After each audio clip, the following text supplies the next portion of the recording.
Secourir les nageurs en détresse, inlassablement. À l'aide d'une planche, d'une bouée, seule ou à plusieurs.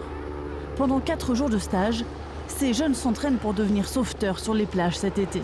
C'est assez physique, on fait pas mal de sport. Après, pour être sauveteur, il faut avoir une bonne condition physique. Donc c'est vrai que c'est un stage vraiment pas mal pour se mettre dans la peau pour cet été, bien apprendre, bien comprendre la mer, tout ça.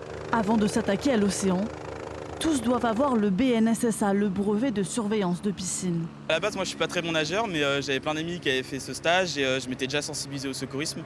Et donc je me suis entraîné, j'ai nagé, j'ai passé mon BNSSA et dans le but de pouvoir justement faire une saison de sauveteur au sein du S10. Ok, donc là on va refaire la même chose que ce qu'on a fait tout à l'heure, donc les sorties d'eau, cette fois avec la bouée tube.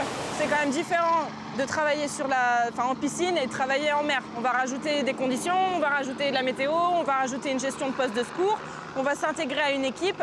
Donc on est là pour leur apprendre les techniques de sauvetage, la gestion de personnel et puis comment est-ce qu'on vit dans un poste de secours. Ce stage ne devait pas avoir lieu, mais il manquait 6 sauveteurs aux pompiers pour compléter leur effectif sur les 54 postes de surveillance de la côte. Un problème de plus en plus récurrent. On constate qu'il y a depuis maintenant quelques années un manque de recrutement au niveau des brevets de base, le BNSSA, pour pouvoir surveiller soit les piscines, soit les plans d'eau intérieurs, soit le littoral. Et ça, c'est une constatation nationale. Au terme de ces 4 jours, les sauveteurs maritimes devraient être au complet. La surveillance des plages débute le 18 juin.